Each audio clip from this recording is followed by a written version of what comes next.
I do want to get started pretty well on time because I want to make sure the speaker has all the time that she needs to have a presentation. But once again, good afternoon. I'm Ralph Byington, Dean of the E. Craig Hall Senior College of Business Administration.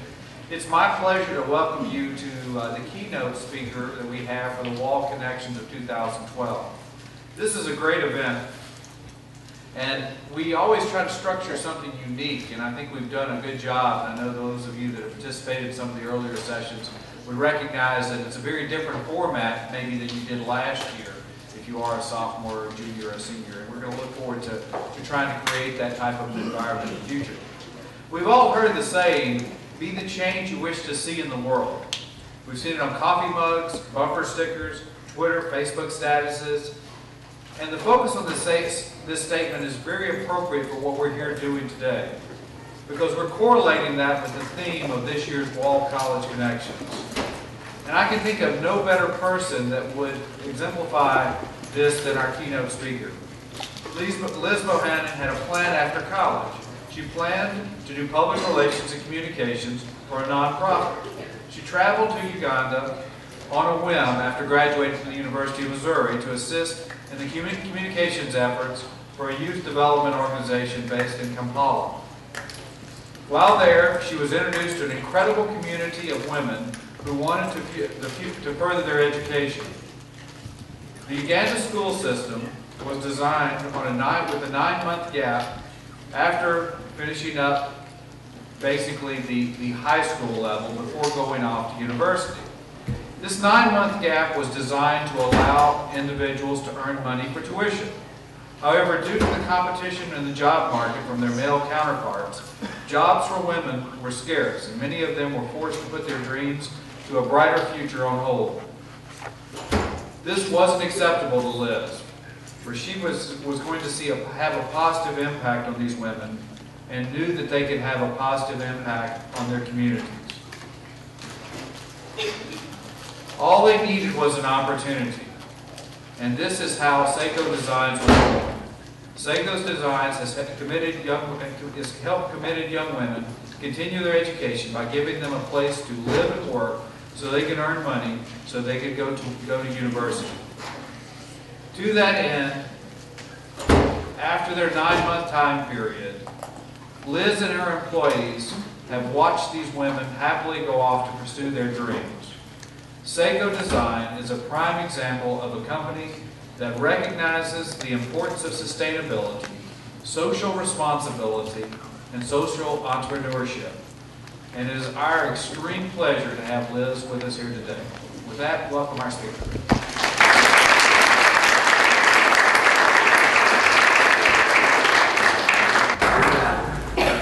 All right. Am I on?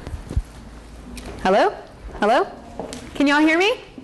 Okay, so maybe I'll just go micless. Well, thank you so much for having me here today. It's been a great day and so fun to see the energy that you all have and the ways that you guys are exploring how business can be an incredibly powerful force for social change. So before I get started, I just want to show you a little video that'll kind of give you a little bit of background about Sseko, about what we're doing, and about our story in Uganda.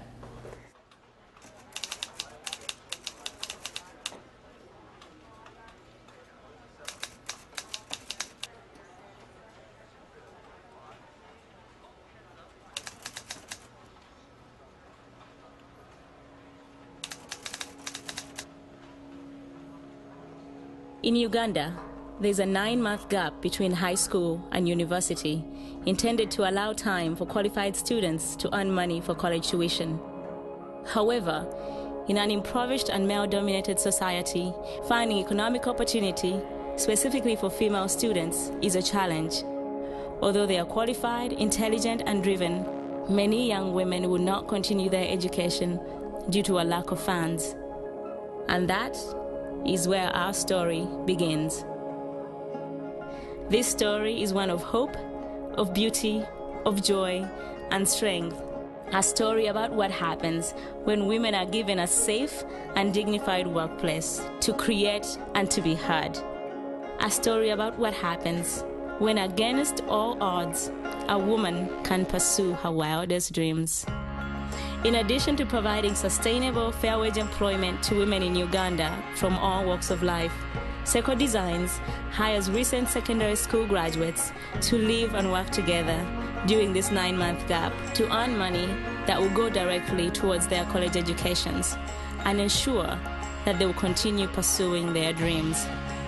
By wearing Sseko sandals, you are giving a Sseko woman the opportunity to end the cycle of poverty for herself and her family.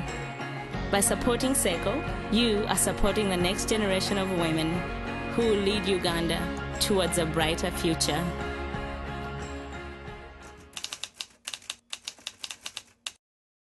So to start off, I'd love to tell you just a little bit about me and my background. I grew up in St. Louis, Missouri, and I went to the University of Missouri to study journalism. It wasn't because I was super passionate about the news or a big newsie like a lot of people that go to MU are, but rather I knew I was really passionate about people and about telling stories, and I didn't really know how I could find a job doing that, and journalism seemed like it would be a good fit. So I studied journalism, and all throughout my time in college I became increasingly passionate about women living specifically in extreme poverty, in the effect that extreme poverty has on women. And that passion is kind of what has started this life and this journey of Sseko Designs. And throughout, I'd love to talk to you about a couple different things that I've learned throughout this journey, kind of 3 points of tension that have been really powerful for me, specifically in starting a social enterprise, but really for life in general. These points of tension are what I would call the open hand, closed fist tension, the tension between planning and doing, and the tension between privilege and responsibility. So as I mentioned, throughout college, I became increasingly passionate about this idea that there are people in the world that have things and have opportunity and have voice, and there are people in the world that do not. And really passionate about figuring out how those two groups interact and affect each other, and specifically passionate about the effect of extreme poverty on women and how women bear disproportionately to their male counterparts the effects of extreme poverty. So this was something I thought a lot about, I read about, I wrote about, I sat in coffee shops and had really heated and intense conversations about, and something that I wanted to do something about, but to be honest, that seemed like a really overwhelming thought. And I had this moment. I had graduated from college. I was working for a huge PR firm. I was doing corporate social responsibility work, so working with multinational companies who are donating millions of dollars to these different nonprofit organizations and charities, and how they're kind of messaging that. And I had this moment that although I was kind of doing what I thought I wanted to be doing, my passion and my life, my story, were very disconnected. You know, if you would ask me, what are you most passionate about? What gets you the most enraged? What could you talk forever about? I would say it's about women. It's about women living in poverty. But the fact of the reality is I didn't have a single friend in my life, a single important relationship that was with a woman living in extreme poverty. And I realized that my story and the story that I was really passionate about didn't really overlap. So I had this moment. I had been working at this PR firm for about 3 months at this point. I was sitting in my cubicle, and I got on kayak.com. I was 22 years old, and I bought a ticket to Uganda in East Africa, an open-ended ticket, with the idea that surely I will be able to find some women living in extreme poverty to be friends with me in East Africa. And so that's what I did. My parents weren't really super happy about it. My mom definitely hid my passport in a cookie jar before I left. But I went, I showed up, and I had no idea what I was going to do. I knew I had these skills that I learned in college. I knew how to write. I knew how to take pictures. I knew how to tell stories. And so I started working for a youth development organization based in Uganda, that little teeny country right in the middle of East Africa. So I showed up to this country, and I was pretty overwhelmed. I was definitely really excited. I had no idea what I was doing. I knew one person in the entire country, a girl who had lived next door to me in college, who kind of offhandedly, she moved to Uganda to volunteer for a nonprofit over there, and said offhandedly to a large group of us, like, hey, you guys should come visit me in Uganda. And so I called her up after I bought my ticket, and I was like, remember when you said that people could come visit you? How's 2 weeks from now? And so I showed up. She picked me up at the airport. I lived with her for a couple weeks before I figured out what I was going to do, and really just started diving in. My goal, honestly, in being there was to make friends, which sounds kind of lame when you have to go to another country to make friends. My parents were like, this is a really expensive and dangerous way to make friends, Liz. Can't you just go to a party? So I went to Uganda to make some friends and to have this thing that I was passionate about really become a part of my story. So I showed up, and there's a lot going on in Uganda. There are a lot of parts of Uganda that I loved, that I felt immediately really drawn to the Ugandan culture and community. And there were a lot of really hard things, a lot of disease and poverty and corruption. Uganda's basically been in a civil war for the 22 years prior to when I showed up. They had a horrible dictatorship. A lot of people are still kind of coming into the rebuilding phase of being in a really intense and violent time in their country. And it's really easy to be overwhelmed by the effects of poverty. And then I met these young women. These are the young women that were going to the school that I was volunteering with, doing some communication work. These are the soon-to-be recent graduates of the Cornerstone Leadership Academy. And this is a little school. It's based about 3 hours outside of Uganda. And basically what they do is they go all over the entire country, and they recruit the top 25 men and the top 25 women. All of these students are living in extreme poverty. Most of these women have lost either one or both of their parents, either to AIDS or to the war in northern Uganda that I was talking about. But despite the fact that they've had incredible hardship in their life, have done incredibly well in school and have shown themselves to be really academically gifted and have incredible leadership potential. So I met these two young women as they were getting ready to close out their second year of basically college prep school. So in Uganda, you can end school at ordinary level, or you can continue on to A level, which is advanced level, which essentially is like a college prep. So it's 2 years of college prep. You wouldn't do this unless you were planning on going on to college. So all of these women were getting ready to graduate from essentially this college prep program.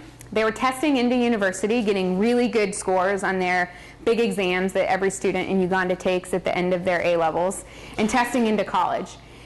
And then they were going back to their villages with this incredible amount of energy and passion and drive to be doctors and lawyers and politicians and people in community development, and had these incredible visions for who they were going to become and what Uganda was going to become with them as their leaders. And they went back to their villages with all of this energy and excitement, and they couldn't find jobs. And the whole point of this 9-month gap is that these women and men can find jobs to pay for college. So Uganda, like most developing economies, is pretty cash-based. So that means, and this is starting in kindergarten, so there's no public schooling, there's no free option, and school's also not compulsory. So if you can't pay for school your whole semester before you start, you just don't go to school that year. And maybe you don't ever go to school again, or maybe the next year your parents will make enough money to send you for one more year. And so it's like that all through the school system. So these women, there's no option for, there's 2,000 scholarships in the entire country, and they're merit-based, so most of those are going to children of the upper class in Uganda. You're not getting a credit card, there's no student loan, so if you don't have the cash to pay for your tuition, you don't go. So these women were going back to their villages, and there's no work for them. Unemployment in a lot of parts of rural Uganda is about 80%, so there's only 20% of people that are working anyway. And most of these women are from communities and cultures that are still very patriarchal, and would say, if we had to choose, the boys should go to school and not the girls, which means that most often the girls aren't finding jobs, they're not coming back to the city, and they're not going on to university. Of all of the things that I saw in Uganda, that was the thing that just struck me and gripped me the most. Here are literally 25 of the brightest, most committed women who obviously are capable of overcoming incredible things. These are, they're anywhere from 19 to 22. I was 22 at the time, so these women were my peers, and I was totally in awe of them, and their wisdom and their passion and the things that they had come through. And to think that the 25 brightest, most committed women in the country wouldn't go on to pursue their goals and their careers and change their country just because they couldn't find a job for 9 months was totally insane to me. So I started thinking through all of this stuff, and all of a sudden, all of that passionate knowledge and stuff that I had learned when I was in college kind of started bubbling to the surface. These facts that I knew, right? That there's a positive correlation between infant and child health and the amount of years that a mother's been in school, directly positive. There is an extra year of primary school. This is grade school. An extra year of primary school will raise a woman's lifetime earnings by up to 25% for every year. For every dollar a woman spends, she will reinvest 90 cents of that dollar on average into her family. That means into healthcare, into education, into providing basic needs for her family and her community, as opposed to 35 cents on the dollar for her male counterpart.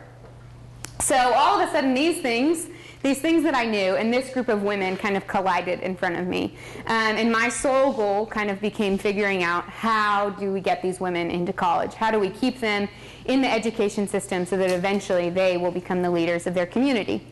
My first idea was that I would start a charity, a nonprofit, right? So my whole life I had worked for NGOs and nonprofits. I'd been a part of child sponsorship programs and scholarship programs, and I was an American who went to Africa, and Americans who go to Africa start charities, and it totally made sense. And so I was thinking we would match up women in Uganda with women in the US based on their career goals and their professional paths, and then basically the women in the US would write checks to the women in Uganda, and they would go to school and make their world a better place, and that would kind of be the end. So I kind of had a whole vision for like what this would look like and how we would market it and how we would kind of share these stories and get these women connected, and I was pretty jazzed about it and definitely thought I could do it. And my Ugandan friends at the time kind of said, you know, that's a really nice idea. We really like that you care about us and this issue, but the reality is we don't need another sponsorship program.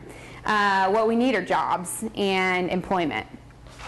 And there was kind of an awkward silence, and in my head I'm going like, maybe don't talk to me. You know, this is the girl who all through college, I was kind of an extreme character. I was very like super anti-business, anti-fashion, anti-really anything that could be associated with the man, right? So I was convinced that if you were in business, it was because you were greedy and you loved money and you hated people and that's all you cared about. And if you liked people and you had a soul, you would be in nonprofit or non-governmental work and NGOs and charities and all of that stuff. And it was very clean to me. Those two things, they didn't really overlap. My sophomore or junior year of college, I got in a huge fight with my dad, who was like begging me, just get a minor, get a business minor. And I explained to my father that clearly he doesn't understand me and know me if he thinks I want to go into business. And that was kind of my world. So here I was sitting in the middle of East Africa saying I want to make an impact, and I had people looking at me saying, you want to make an impact, start a business. And all of a sudden my world kind of flipped upside down. I now was completely out of my comfort zone and had no idea what I was doing or how to go about doing it. And this kind of brings me to my first point of tension that I want to talk about, and that is the tension between an open hand and a closed fist. And this idea of anyone in here who's ever started anything before knows your tendency to hold your ideas, oh my goodness, to hold your ideas really, really tightly, right? So I have this idea, and this is what I want to do, and this is what I want to create, and this is what it's going to look like, and it's really easy to hold on to that really tightly. And in some ways I think that that's really good, because if we don't hold on tightly at all, then all of a sudden you put all of your energy into something and you wake up, whether it's 10 or 30 years later, and you realize that it wasn't the thing that you started out to create. But on the other hand, if you hold too tightly and there's no level of allowing something to kind of grow and change, what I find that what happens is that you end up creating something that really isn't ever going to be anything bigger than yourself. Because in your holding tight, there's almost this sense of kind of strangling it, preventing it from growing outside of you to something that could be bigger than yourself, because you're too scared about what the outside world will do or how it will mess up your ideas. And in this moment, that's kind of how I felt, right? I had this idea, like I want to start this sponsorship and women and careers, and my friends and the people that, if I was being honest, I had to say, like, they know so much more about this community, this culture, and these needs. Like, to look at them and say, like, nah, no, sorry, I'm going to keep doing this would be super arrogant.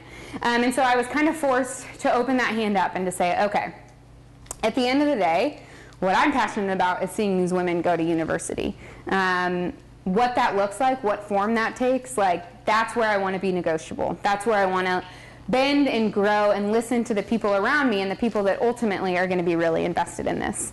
And I started looking around, and I started kind of seeing that me and my super dramatic, intense collegeness maybe was a little bit narrow-minded, and that maybe, just maybe, there was a place where business and charity overlap, where they intersect in something that we've really come now to call social entrepreneurship. Now, even this was only, 4 or 5 years ago when I was in Uganda, but this was still not.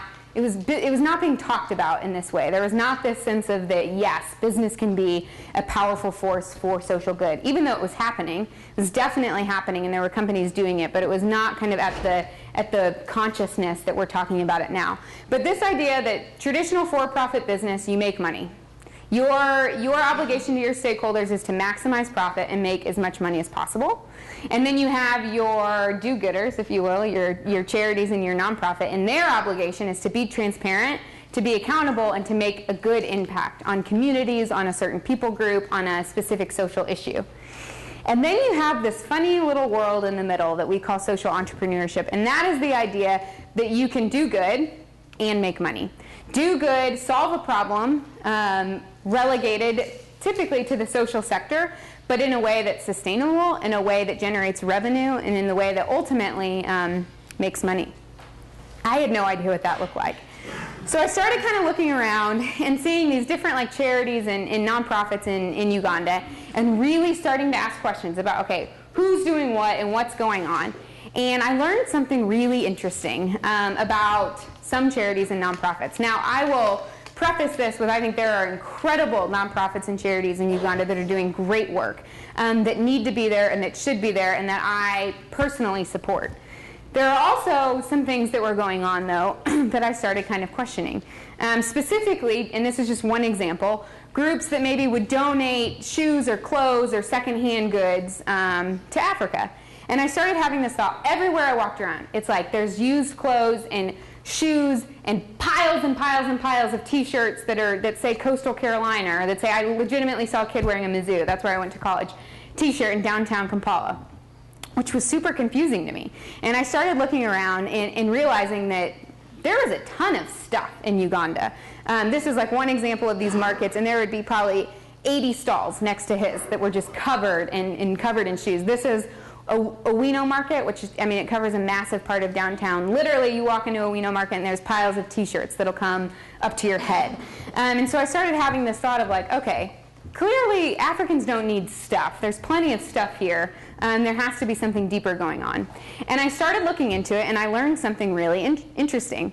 I learned that back in the 1980s and 90s, as countries in Africa basically started to open up their borders to donations from the US and UK, something really interesting happened, right? You're thinking about passionate high school kids that are like, people in Africa need T-shirts. There's people in Africa that don't wear shirts. We got to get them shirts. So they're going around and they're getting shirts and shoes and all this stuff and sending them to Africa. And what happens when that happens? Well, Zambia is a really interesting example of what happened. So in 1992, I think, Zambia opened up its borders to start accepting donations of secondhand clothes that were coming from charities based in the US and UK.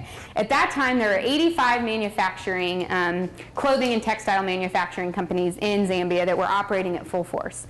Within 10 years of Zambia opening up their borders to start receiving donations from the West, every single one of those factories was put out of work.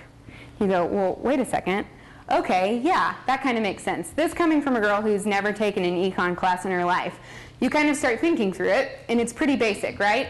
If I'm trying to sell lemonade for a very reasonable cost, and it's great organic lemonade, I'm from Portland, Oregon, I have to say that, for 25 cents a cup, and a guy comes and he sits up next to me and he starts selling lemonade for free, all of a sudden it's really, really difficult for me to be able to compete with this market that has now been flooded with this free product. So you have this situation where all of a sudden these poor little African children who didn't have shirts have shirts for maybe 2 weeks, 6 months, however long a shirt lasts. But in the process of that, this child's father and mother very well might be out of a job because all of a sudden the market is flooded with product and they can't compete with that. And if you look at kind of the development of economies, you'll definitely see that the textile production industry is really, really important. It's kind of one of the lowest levels of essentially getting onto the economic ladder, right? Because it's pretty low skill, it's pretty low capital. So if you look at the history of countries who have really developed, most often you'll see that that started out with a pretty growing textile industry. So when that gets completely shut out, all of a sudden all of the revenue that was generated from that industry to then reinvest into industries that are higher capital and higher skill, you don't have that. So there are pretty massive implications of that, right? So I started thinking through this and started listening to my Ugandan friends who were saying, like, we need jobs, you know? And it's interesting, we're in the middle of an election cycle here, right? And the election's coming up, and what do we talk about until we're blue in the face here in America? You know, we have a debate on foreign policy, and what do the two candidates talk about? The economy, and they talk about jobs, because we realize that it's really, really important to have a stable social system, to have a growing economy, for education, for foreign policy. Having people that, a community of people that have access to jobs where they can work, where they can earn a fair wage, where they can take care of their families, that's the foundation of a stable society.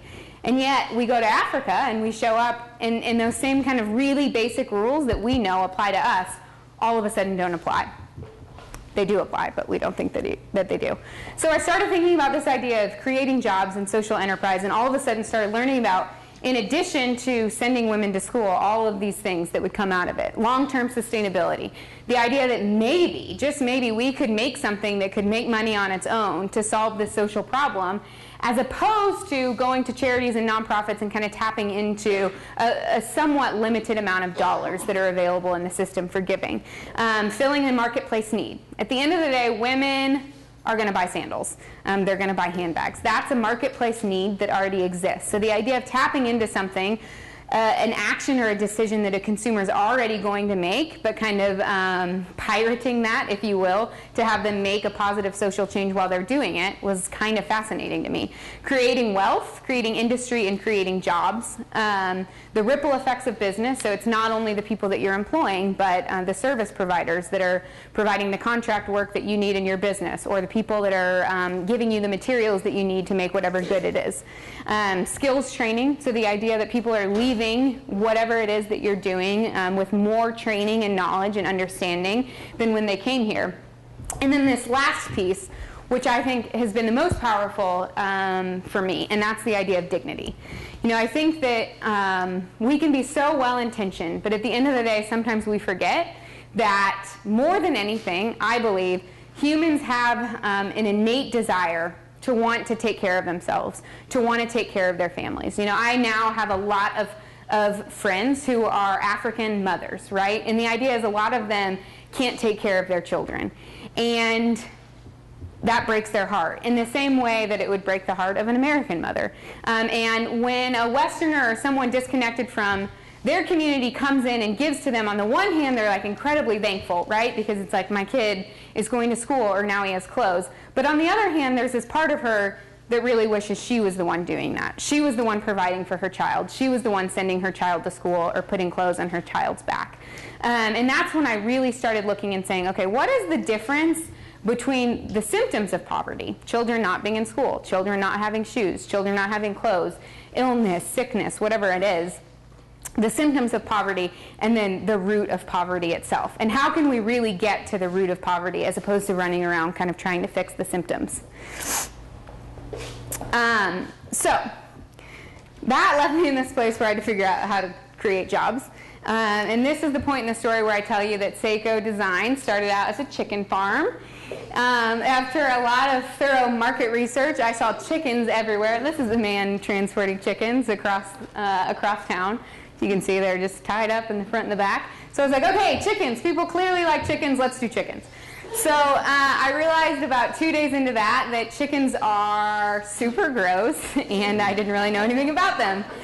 And realized yet again, my sweet Ugandan friends were like, you know, that's a really nice idea, which if you guys are starting to kind of get the trend here, when someone tells you you have a nice idea, It basically means it sucks, move on. So I was like, okay, chickens aren't going to work. We can't make enough money off of chickens to generate the type of revenue that we need to send these women to university. And at this point, you know, remember, I tried 2 things. Both got shot down. Clearly not very good ideas. And someone that I really trusted in Uganda was kind of like, you need to think about something that you can make and sell to American women. Because you don't really know anything about chickens. You do know something about American women because you are one. And ultimately, that's where there's more disposable income. You could probably generate the type of revenues that you're talking about. So sandals was totally backwards. I had made a pair of sandals literally out of rubber flip-flop bottoms and ribbon with the idea, this is good, wait for this, that I wanted a pair of flip-flops that don't flop. So I bought flip-flops, I like ripped them up, I took some ribbon, like tied them to my feet, and I had flip-flops that didn't flop, and I thought that was pretty nifty. And didn't really think much about it. And I was in Uganda, and I was like thinking and brainstorming, like what could we do, what could we make? And one of my friends from back home was like, what about those strappy, funky sandal things? And to be totally honest, at this point, I was just kind of fed up. I didn't know what to do, and I was like, okay, sandals, yeah, let's do sandals. So I started kind of thinking about, okay, how does one go about making sandals in East Africa? That really wasn't happening.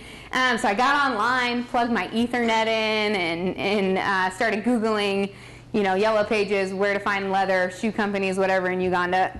Turns out there isn't really Yellow Pages in Uganda, and I couldn't find any information, which led me feeling pretty stuck. So that next morning, I literally got on a bus, and I went down to the middle of downtown Kampala. This is downtown Kampala. This is the old taxi park. Has anybody ever been to the old taxi park in Kampala? No? Okay. I want to tell you that this is really organized chaos, but it's actually just chaos.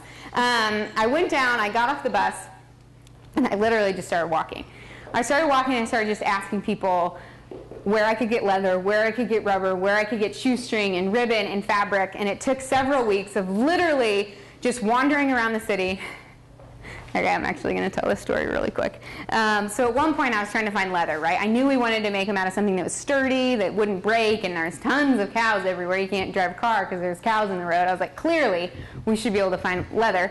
So I'm like talking to this guy, and I'm like trying to explain what I need. I'm like, leather, and he's like looking at me like I'm crazy. I'm like trying to find leather to point to it, and he's not understanding, so I just start mooing. I'm like, moo, moo.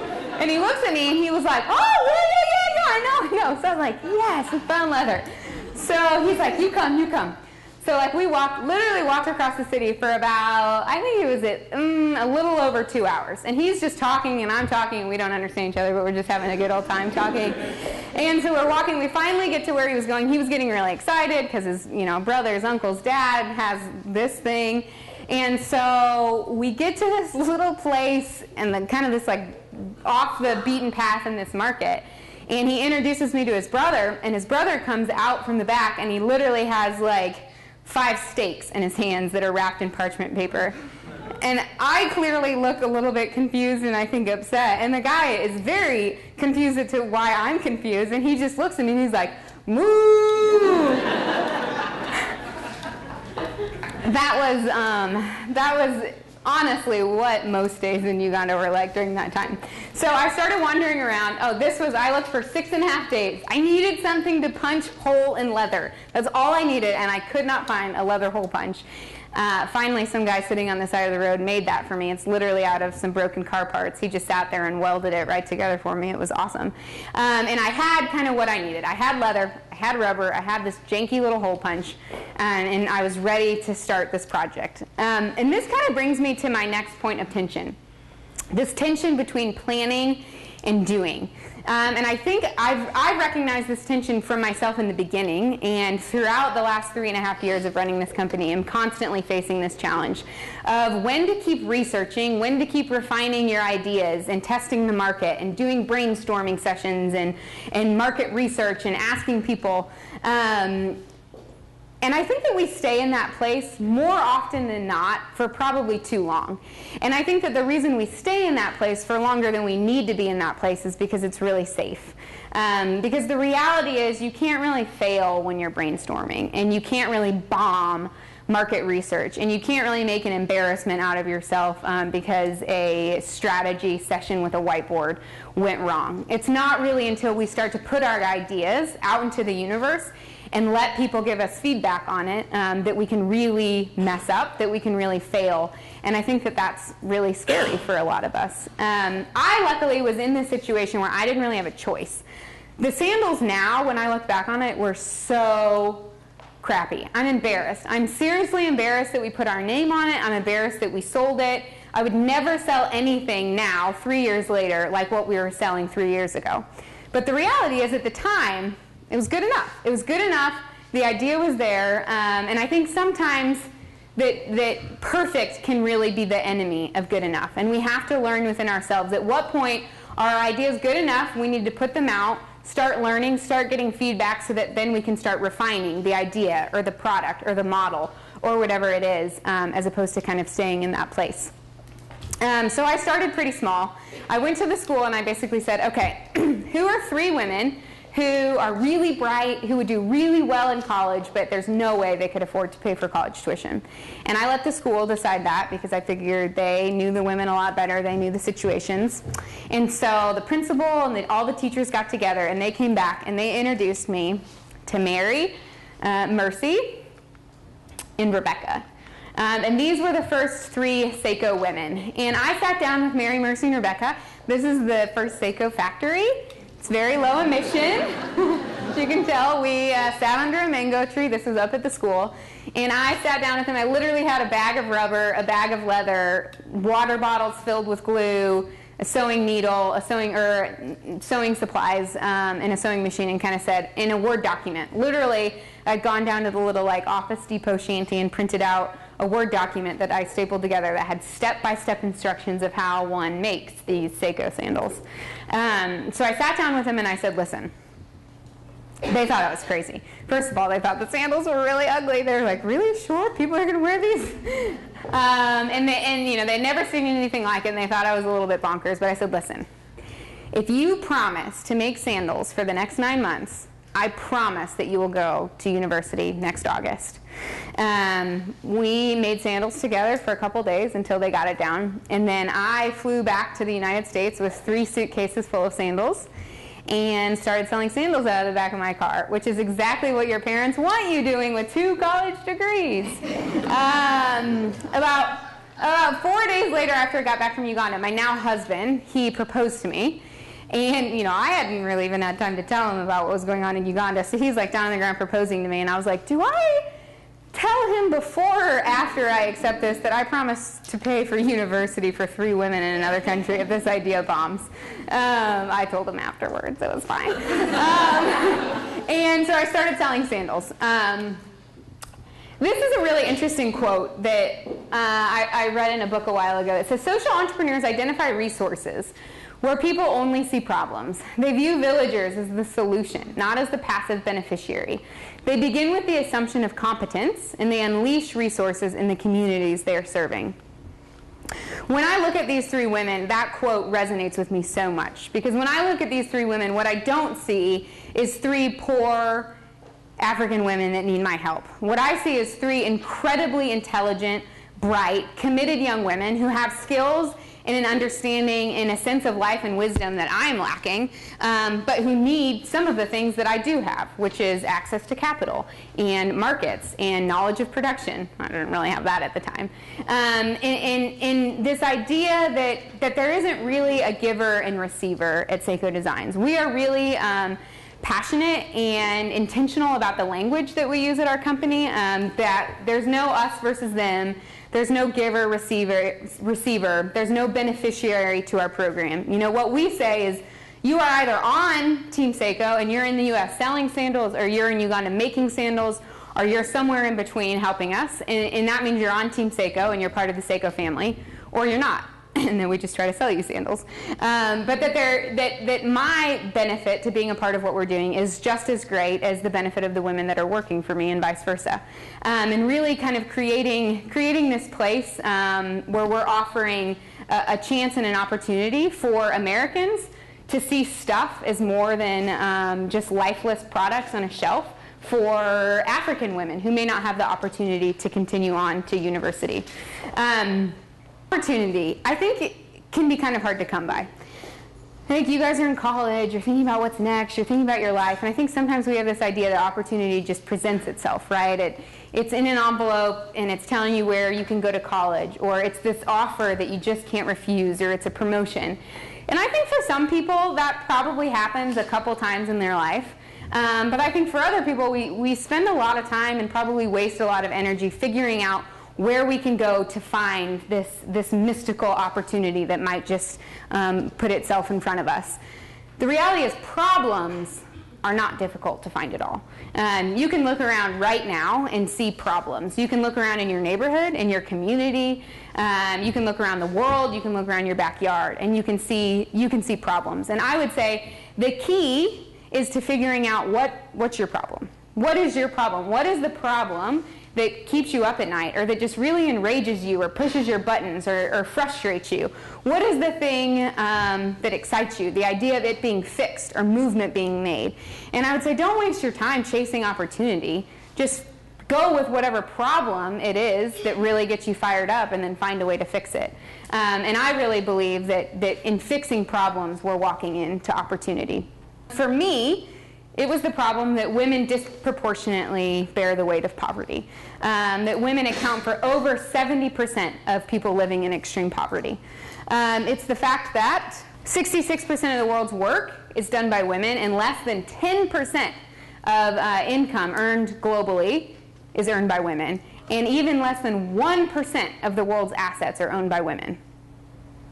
I just want to say that again, really quick. 66% of the world's work is done by women, and yet women own less than 1% of the world's assets. I know that that's a little bit hard for us to imagine, sitting in this auditorium in America, where we're women that grew up and we were able to go to school, and you guys probably have bank accounts, and a lot of you guys probably own a car, and you will own a home. You represent literally less than 1% of women globally across the world. Gender-based violence is a more common cause of ill health and death than malaria and traffic accidents combined. Literally more women are dying or spending time in the hospital because of gender-based violence than they are because of those two massive causes of ill health. This was my problem.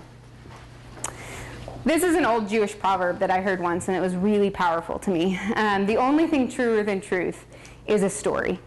The reality is, this was my problem when I was in college. This is what I thought about, and this is what I wanted to learn about, and this is what could really get me in a heated debate with somebody while I was drinking a cappuccino. But the reality is, that wasn't my story. It wasn't an authentic part of my story or my experience. This is the story of women in Uganda.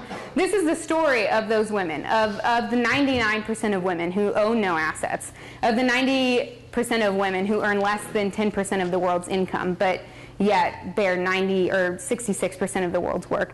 This is a story of women that are often succumb to violence because of their gender. This is a story about women that aren't allowed to go to school, they're not allowed to own businesses, not allowed to have a voice because of their gender. This is a story about women who find themselves in situations so desperate and so unable to earn an income or have an opportunity to take care of themselves or their family that they find themselves in the commercial sex industry, where they make about 10 cents for sleeping with a man that they don't know, often contracting sexual transmitted diseases. This is a story of women that don't have any hope and that don't have opportunity. And when I was in college and when I sat around at coffee shops and thought about this and talked about it, this was my problem, but it wasn't my story. This is the story of Alan. Alan started working for Sseko about 2.5 years ago. She was 19 years old when she came to work for us. She had a 3-year-old daughter, and she was just coming out of the commercial sex industry. This is the story of an incredibly bright and strong and brilliant woman who, when given the opportunity to go to work and to be treated fairly and with dignity and to take care of herself and her daughter, literally became a different person. This is the story of a woman who now is an incredible mother, who her daughter has been in school literally every single day since she started working with us at Sseko Designs. This is the story of the women of Sseko Designs, and this is my story now. Thank you so much for having me. Really appreciate it.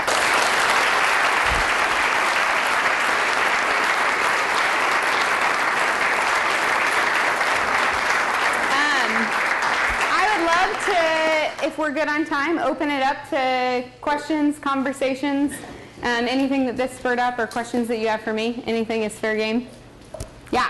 When you started it, what was your biggest challenge? Ooh.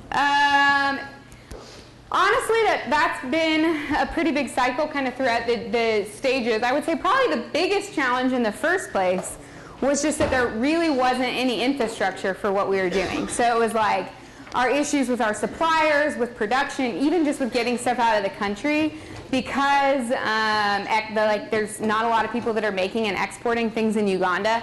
That was honestly probably the biggest challenge. Finding people that had worked in business before, which I didn't for a really long time, was probably my biggest challenge, is not having, like, the women were amazing. They could make sandals, but they had no idea how to deal with customs and logistics and all of that different stuff. So I would say kind of finding those key people to come on and help build our team was definitely a pretty big challenge. Yeah. What are the results so far with the students? Yeah, great question. So we are now about 3.5 years old. I'm super excited to say that we just this past August graduated our 4th class of women. So we've had 29 women now who have gone through our 9-month program and are in universities, so pursuing their degree full time. Every woman that's graduated from Sseko is currently still in school, which is, you know, a huge success and kind of in a lot of ways confirming this idea that kind of getting them over that 9-month gap really is the biggest challenge. We'll have our first, Mercy will be our first graduate. She's graduating coming up here.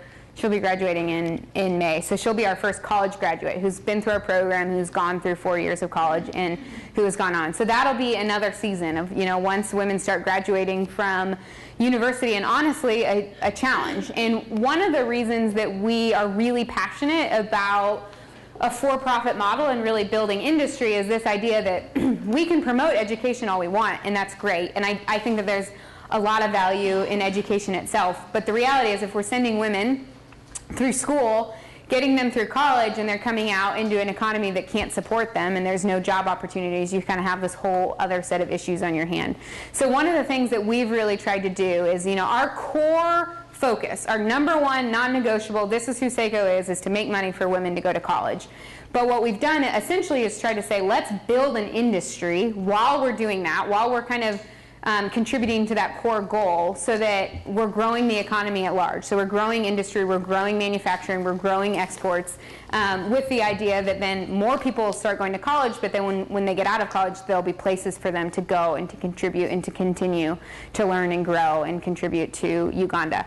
Right now, our Ugandan staff, we have like 48 people who are on full-time staff in Uganda, in addition to our women that graduate and rotate through our program every 9 months. Yeah. Any other questions? Yeah. What would be the main advice you would give to anyone that wants to start a project like this? Because I mean, you went by your own to the other side of the world and started doing all of that story.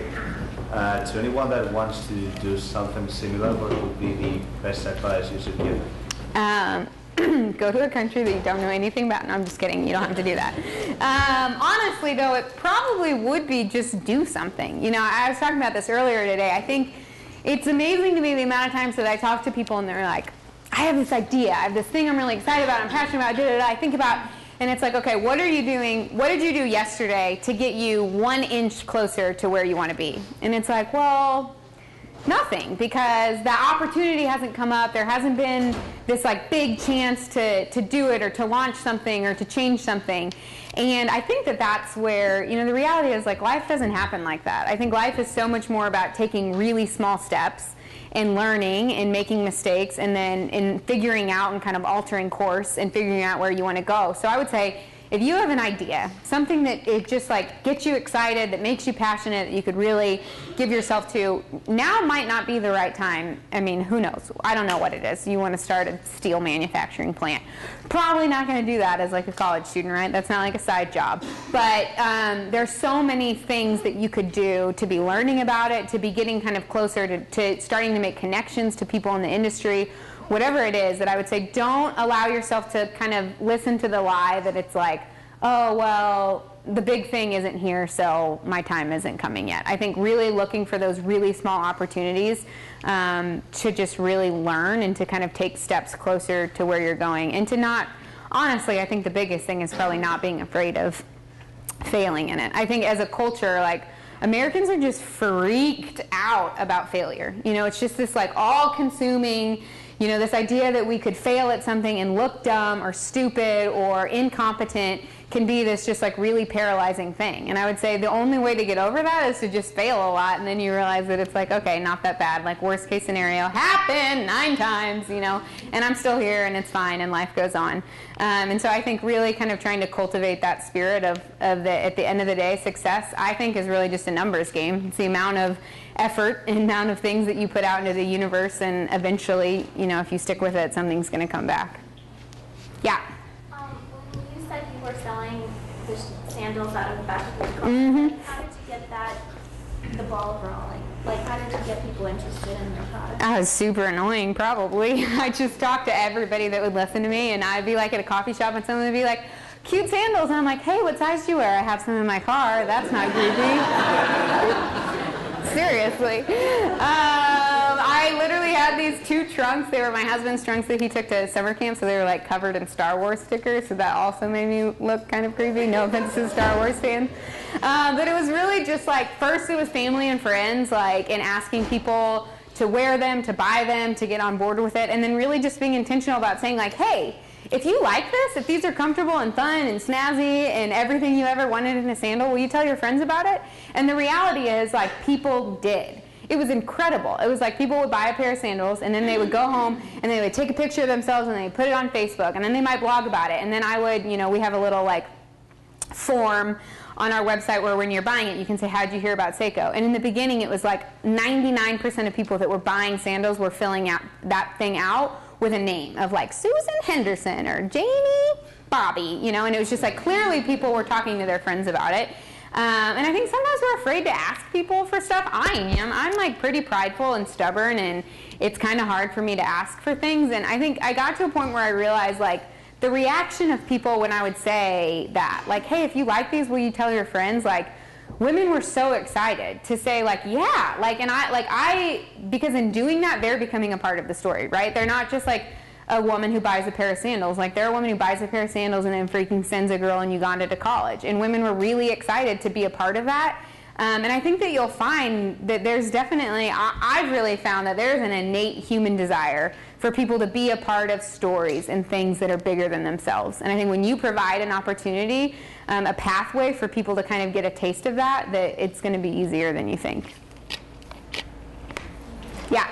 The sandals you make today, you still fly them back to the U.S. and sell them here? Yes, correct. So everything is made in Uganda, and then we ship everything actually to our fulfillment company in Missouri, and everything gets shipped out, even if it's sent to another country for the most part from the U.S. So everything gets shipped to the U.S. first, yeah. So like the main way you market is still through word of mouth, and it like keeps going like that? Yeah, I would say 90% of our marketing efforts are through word of mouth. We use, and word of mouth, social media is huge for us.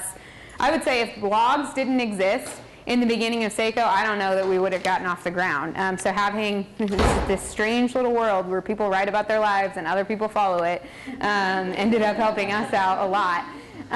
So word of mouth, social media. We've recently started doing more like PR outreach, kind of formal, more par for the course marketing stuff that we're kind of just starting to dabble in. But I would say still probably 90% of it is kind of word of mouth, social media stuff. Yeah, yeah. Liz, have you tried to maybe sell this to some stars, famous people, let them get on Oprah? Yeah, yeah, we've definitely tried. It's the celebrity world's kind of funny, and this is actually, I'm kind of in process here.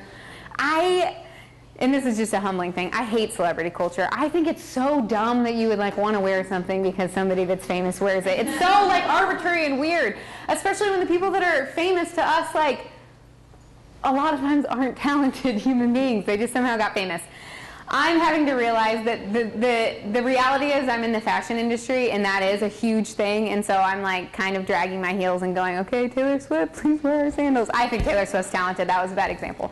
But Yeah, we've kind of done, it's hard because it's like celebrity gift. I mean, everybody's trying to give celebrity stuff, so finding the right people and getting the right contacts, and it's definitely a slow process. But we are realizing that, you know, we want to get people who have influence on the team and on board, and hopefully that'll happen. So if any of you are sisters with Taylor Swift, any other, yeah. I'm an accounting major, so numbers obviously make sense to me. Yeah.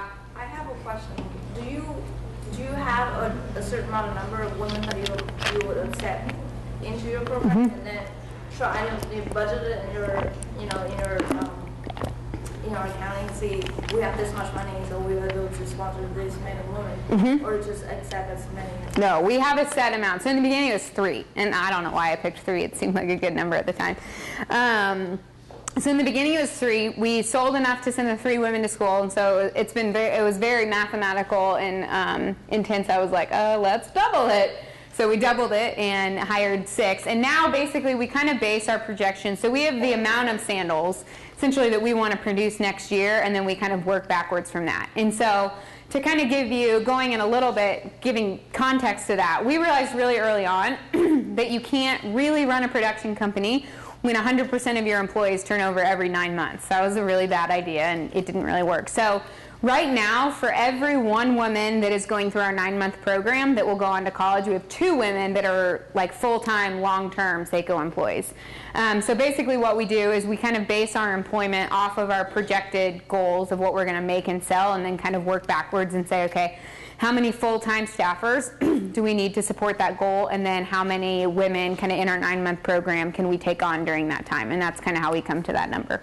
So then do you have a percentage of how much is full profit and how much is sent out? No, so everything is for profit. Basically how our model works is that it's not that we're giving an additional like percentage of our profits back to the women. By the time you've bought a pair of Sseko sandals and you're wearing them, the women probably have already been paid and most likely are already on to university. So it's their salary that they're making every month. And basically how our model works is when a woman signs up to work at Sseko, she agrees that 50% of her monthly salary is going to go into a savings fund that she's not allowed to touch until she goes to college. And the reason that we did that is that we realized really early on that with our women being employed and having jobs where they were making a decent amount of money, there was a lot of pressure from their families. It would be payday, and then all of a sudden the phones are ringing off the hook from their families and their parents, and someone's sick, and then they end up giving all their money away even though they wanted to save it to go to university. So kind of what we did is we said, okay, 50% non-negotiable, bare minimum, that goes into a savings fund that's specifically for your college tuition. And then anything above that that you put into your savings fund, which typically our women are saving closer to 70-75% of what they're making every month, we as a company have a matching scholarship program. So at the end of the 9 months, whatever is in their savings account, we as a company will match dollar for dollar what's in their program. And you could say that that's coming out of our profits. It is, in the way that, I mean, we're not getting outside funding for it, so it's just sales. It's income that we've generated through the sale of the product. So we don't do any donations, we don't do any fundraising. All of our programs, and we have a bunch of different social impact programs that we run in Uganda. Everything is just funded through the sales. But we don't have like a nonprofit arm. We might someday start that, but our kind of thought is like, why do you need a nonprofit? We could just run a really good company to work for, and that's kind of the mentality that we've taken so far. Yeah. So the women that you hire, besides like saying 2-to-1, those like women who were not like, say like the mothers of those children, or like those girls who want to like be employed. Yeah, great question. They kind of come from all over. We've had a couple really cool partnerships. So we work with a group in Uganda that works with women coming out of the commercial sex industry. So these are women anywhere from 17 to probably early 20s who at the point that they're coming to this organization have been in prostitution for up to 10 years at that point. So this organization is amazing, and basically what they do is they actually like go into the slums and the areas where the commercial sex industry is happening and essentially rescue the women out of prostitution. Bring them to this organization, this nonprofit, where they do amazing work, a lot of just like therapy and healing with the women, and it's like a year-long program. But this would be an example of an organization. So they're doing incredible work, and the women graduate, and they've gone through all of this, and they're doing so much better. But the reality is if they don't have a job when they leave, you know, a way to take care of themselves and feed their families, they're a lot more susceptible to going back to where they came from. So we really look to partner with organizations like that, organizations that are doing really good work with women that are in vulnerable situations in Uganda, but they need that like income generating employment part of the program to make it actually work for the long term. So we hire women directly out of their program. Like when they do a graduation, we'll go interview for women to come work with us after they're done there. And then a lot of it is now the older that we've gotten, we've also started doing higher level hires. So we have like several women that are college graduates, like midlife, have great career, aren't necessarily vulnerable women. These are women that have done really well for themselves in Uganda and are now helping us run our company, all the way down to women that we're working with. Just like I talked about, we have a widows group that we partner with of like a whole group of women who have lost their husbands to HIV, who don't have a way, and we've partnered with them to provide employment. So the kind of 2-to-1, that group of women is really diverse. So I think our youngest employee is probably 18 and our oldest is probably, I don't know, in her late 60s. So it's a really broad and diverse group of women that are working together, which is really fun. Yeah. All right. I hate to interrupt, but I know several of you have to get to other engagements, and I'm assuming you'll hang around for a little bit too. If someone wants to come up and ask individual questions, let's give Liz another round of applause.